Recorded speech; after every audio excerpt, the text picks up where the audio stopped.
Knowing what plants can take with the fluctuating temperatures and where you should place them in your yard can be tricky. That's why we sent 7 and 4's Alyssa Heron back to Plant Masters in Leelanau County, Suttons Bay, to speak with experts on how to provide the best maintenance to your plants. Good morning, Alyssa. Good morning, Brendan and Melissa. We are back at Plant Masters, and joining us once again is Eric Van Thum. Thanks for joining us. And today we're talking about perennials and how to, keep up with them so far. So tell me what we're looking at here. Well, the weather's warming up a little bit, and if you have perennials in your yard that you planted last year or many years ago, you're going to start seeing those guys popping out of the ground, and actually some things are blooming already. So it's time to keep an eye on those, take care of them. Okay, and it's time to start looking out for animals, bugs, all that sort of thing. So let's walk through each plant kind of and how we need to protect them. Absolutely. One of the biggest things I'm hearing about right now is hostas. They're starting to leaf out pretty good, and the rabbits and the deer are loving hostas, and the slugs. So what you want right now is these guys are coming up. You can put some mulch down. Again, and I'm a big fan of fertilizer, organic-based fertilizers. Let's get some fertilizer down. And if you got that little bunny in the area and you don't really want to hurt them, we have all kinds of different products that are very safe that simulate predators in the area. Or we have some pungent-smelling things, products with mint and things to help keep those deer out of there. Yeah. There's nothing worse than seeing your hostas get munched down. And you can find sprays that are all natural, because that's what we were kind of talking about earlier. People might not want to be spraying chemicals on their plants.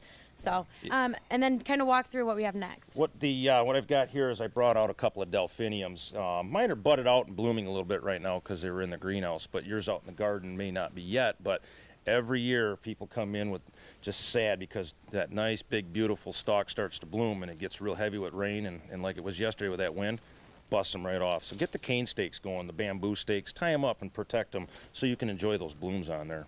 Okay. And next, what about our rose bushes? What do we need to be looking out for with those right now? Yeah, roses are looking good. We've had a lot of moisture, a lot of rain, a lot of humidity going on, so keep an eye out. Some of those hybrid teas and things tend to have some of the spots going on. Get up there real close and look at those leaves and see if you've got any growths, any mildew, any spots. You can help battle these preventatively with good fertilizer. I always believe healthy roses tend to push off some of those funguses, and if you can get ahead of the fungus, you can stick with more natural based sprays like neem oil and those kind of things to help smother them. If you have a rose that is getting into the big time problem, then you may have to step up into the chemicals, but I try to avoid those when possible. Okay, well, thank you so much. And coming up at 6:30, we're going to start talking about how you can maintain these hanging baskets and, keep them lasting all summer long. All of this information and more will be on our website at UpNorthLive.com. Reporting live in Suttons Bay, Alyssa Heron, 7 and 4 News. Always good advice, and I'm excited because I just bought a hanging basket to put outside of some purple petunias, which are some of my favorite flowers. So I'm going to actually have to listen closely to that because I was thinking the same thing. How do I keep these going if I keep it in that pot all summer? Right. So good advice, I'm sure, coming up. And they have the answers. Yes. Plus, with the up and down temperatures, planting flowers in the yard can be kind of tricky. 7 and 4's Alyssa Heron will join us live from Plant Masters in Leelanau County with some expert advice. Stay with us. You're waking up with 7 and 4 News today. Good morning, Alyssa. Good morning, Brendan and Melissa. Joining me again is Eric Van Thum, and let me tell you, it is a beautiful morning here at Plant Masters. We were just talking about how the sunlight, is already shining through, and it smells amazing in here. But right now, we are going to talk about annuals. So that's right. Talk about the maintenance. Spring is in the air. The flowers are blooming. People ask all the time, maintenance, keeping things looking good. You can't just take a flower, hang it, and forget about it. Right. So I've got here a geranium, very common. We're going to talk about deadheading. A lot of folks like to wait till the blooms completely fall apart before they pick them off. I don't really like that. You probably can't see too well on the camera, but as these blossoms start falling apart, the petals lay on the leaves, cause some rotten spots. So we need to get those out of there. So all you do, grab that stem. Okay. Right Wait, here. what one? Just this one? Yeah, pull in, just give it a bend. Okay. And it should snap right off of there.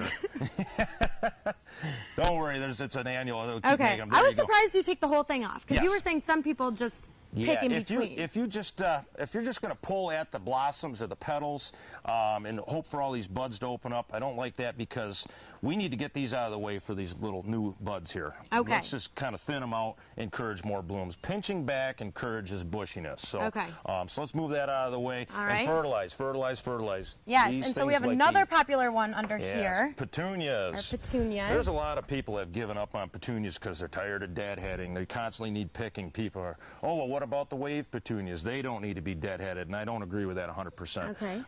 The wave petunias will shed the blossoms, but on these petunias, we need to take that whole green seed pod right off of there.